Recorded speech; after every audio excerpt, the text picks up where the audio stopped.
Il est possible vivre. On ne peut pas ça pour nous, on extrême.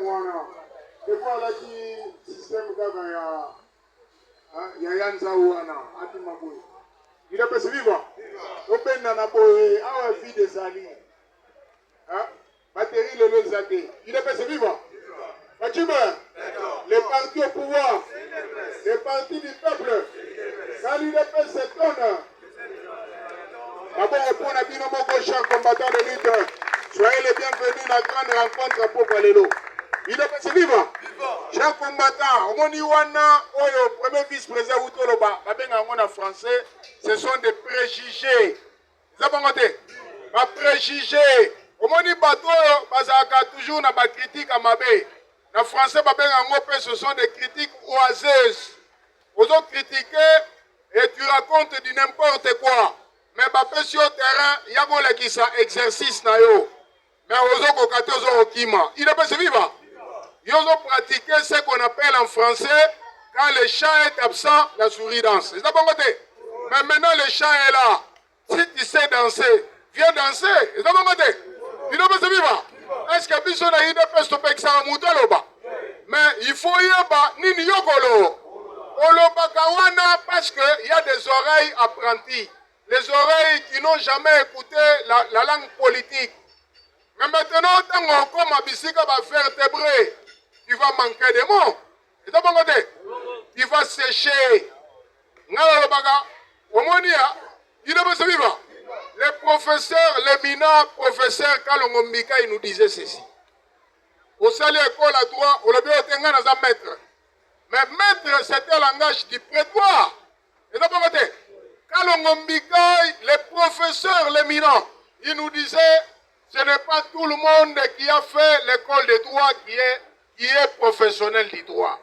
Les vrais professionnels du droit ont un seul endroit où ils se rencontrent. C'est devant le prétoire. Il n'a pas se vivre. C'est là où les vrais juristes se rencontrent. Un vrai juriste ne loge pas ses connaissances dans les principes, mais c'est dans les exceptions. Il n'a pas se vivre. Ah, n'est-ce pas politique. Il y a vu ça. Parce que combien dans l'école politique et bien belé, les écoles foisonnent comme des champignons. Il n'a pas se vivre. Et bien bien belé. Même Jean-Marc Kabound a créé un dédoublement dans le Parlement debout. Au moment où Moutoumounen ne sous qu'à permettre on dit plein. On a peine à président. Mais le Parlement n'a pas ça. Wapi. Au moment où à la Moukina Tongo a procès Minou, à Melika à Moines Café, à Zotambolaka pour aller faire la mendicité. Nous avons dit cela au CG de Obisi Boubalola. Avec vous, à théâtre de chez nous, il faut disparaître en bloc. Vous avez compris? Oui. Papa Tshisekedi dans le bas qui laissait ces gens-là. Ils vont s'embrayer. Ils seront bloqués. Et ils vont disparaître en bloc. Il est possible vivant. Viva. Pour retenir Maloba, Sakosin, il y a président Etienne Tshisekedi de la Moule. Vous mettez les mamans comme un combattant. Vous avez dit que chaque combattant d'entrée de jeu, dans l'actualité, président Félix Azadi dans Lubumbashi depuis lobby. Vous avez compris? Oui. Le lobby a salipé le conseil des ministres Kuna. Je crois que Tiba Poko le lobby bien lobby Kuna na Tongo, président Kozara déjà na biso na Kin. Il est passé vivant. Viva. Pour y parce qu'on racontait, ils s'improvisent comme des communicateurs. Ils ont cru que la communication c'est un travail facile. C'est comme du pain à cacahuètes. Or, la communication, c'est une science. C'est toute une faculté. Et c'est aussi un art. Il n'a pas se vivre. Viva. Au moins, des vrais chers combattants. Des véritables terrains. Des véritables tentaments qui se sont improvisés comme des communicateurs. Ils véhiculent des messages allant dans le sens d'encourager Paul Kagame. Non, Joseph Kabila. Kabila, cher combattant, c'était un président au Congo par procuration. Kabila, en réalité, fut un gouverneur de Paul Kagame en République démocratique du Congo. Du Congo. Mais Bileki Kabila Biko. Bikoki. Et c'est Sili. C'est une page tournée. Nana Ebisa Christian Lusakweno. Je disais à Christian Lusakweno. Christian Lusakweno fit un conseiller de Kabila en matière médiatique. Nana Lobela Bino. C'est une chaîne locale. Il fait la chanson comme une chanson de Roland. Oh Kabila Zokozonga. Oh Kabila Zokozonga. Kabila Tangwa Kendaki. Il avait demandé autorisation à qui? Il devait se vivre. Mais Tangwa Kendaki, on n'en a pas fait une chanson. Alors, Akekotanga. Mais comme Kuna, il a arrêté ses études pour venir à la rescousse de la population congolaise en danger. Il devait se vivre. Mais Bamoni, moi, si je suis quitté na Bukavu, n'est-ce pas que c'est une complicité avec les M23? Il devait se vivre. On a perquisitionné Lupango Joseph Kabila à 18e mairie.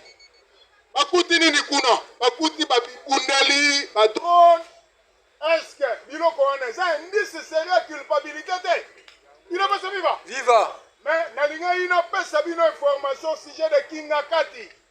Ce sont les services de renseignement qui avaient écrit au gérant de Kingakati hier qui devait mener des enquêtes là-bas. Mais ça l'a quitté. Il devait se vivre. Chers combattants de lutte, Kabila ne sera plus le bienvenu au Congo. Est-ce que vous l'avez dit bien? Donald Trump a le même au sujet de Kingakati. Le parc agroalimentaire de Kingakati est appelé à disparaître. Il devait se vivre. Kabila a comme une république dans une république. Il va régner sur le Congo pendant 50 ans. À se réfugier pour nous, Moutounion sera comme président, c'est lui qui allait les gérer à partir de Kingakati. Mais c'est une histoire qui est révolue. Il ne peut se vivre. Président Félix a étonné tout le monde. Na style naé à politique, na méthodologie naé, na orthodoxie naé. Na code na ye pe na totem na na ye to betele maboko makasi chef komanda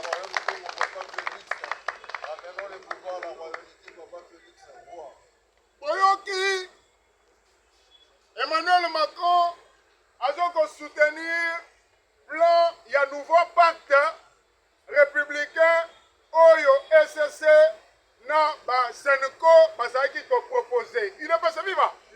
Mais États-Unis d'Amérique, chers combattants, il faut retenir cela. Papa Étienne nous disait, quand l'UDPS sera au pouvoir, le Congo sera compté parmi ceux qui se disent grands au monde. Or, ceux qui sont grands au monde aujourd'hui, c'est les États-Unis d'Amérique. Les France étaient, les Français, les Bavards. Marine Le Pen, Emmanuel Macron a combattu Marine Le Pen. Pour Nanine. Parce que Marine Le Pen a dit, Emmanuel Macron, aux autres dirigeants France Mabé, au même France, à Kendogope Sababeki et pas à Poluka. Kagame. La France est devenue un pays receleur. Oui, bien receleur. Il est pas vivant. Viva. Parce qu'on Iba, ba minerai à Congo, Rwanda, Azoko aide Bango Babimisango, pour pas Kendogope Bango na France. La France en tant qu'un pays gendarme des États-Unis en Afrique, la France est devenue un pays receleur. Il ne peut pas se vivre. Yango Nomoni va créer un quiproquo pour bâtir Marine Le Pen na prison. Jamais, quand on condamne une personne judiciairement, on peut dire que la peine est exécutoire immédiatement. Il ne peut se vivre. Viva. Mais n'empêche, à cela, opposition de recours en appel. Yango yoki que Marine Le Pen sera rejugée en appel bientôt. Il ne peut se vivre. Viva. Yango na Trump, na biso parlement de Bouboudda, na Poutine, na Elon Musk. Que nous avons foi maintenant que c'est la France, c'est Marine Le Pen qui va bien et bien diriger là. La France. Comment se fait-il, Emmanuel Macron peut dire que Il a soutenir le nouveau pacte social. Oyo, ba évêque à Sénégal, non, ba évêque protestant, bazo souhaité. Il n'est pas vivant. Vivant. Mais, chers combattants, est-ce que la France, et ça le marabongo, président est élu, président est légitime, président est légal, il y a une nouvelle proposition, il y a un nouveau pacte social pour le président au pouvoir à Longwa. Est-ce que c'est là yeah. La France a été complice de Paul Kagame. Le président Félix avait été proclamé par la CENI. Mais Paul Kagame, en tant que président en exercice de l'Union africaine, à l'Obaki, CENI a sursoir publication et résultat jusqu'à l'arrivée d'une délégation de l'Union africaine dirigé par Paul Kagame. Il est possible vivant. Est-ce que Salamaki? Et Salamaki parce que c'est un leurre. France paix n'a départ à Mobutu. La France avait proposé à l'époque de Chirac une force multinationale africaine. Mais États-Unis ont niet. Mais ce Mobutu doit partir, oui ou non? Oui. Mobutu pas Kendagi, oui ou non? Oui. Bon, il y a un siko na minito Kagame. Na président Félix, Nanazo Kendi. C'est Paul Kagame qui s'en va. Il est pas vivant. Vivant.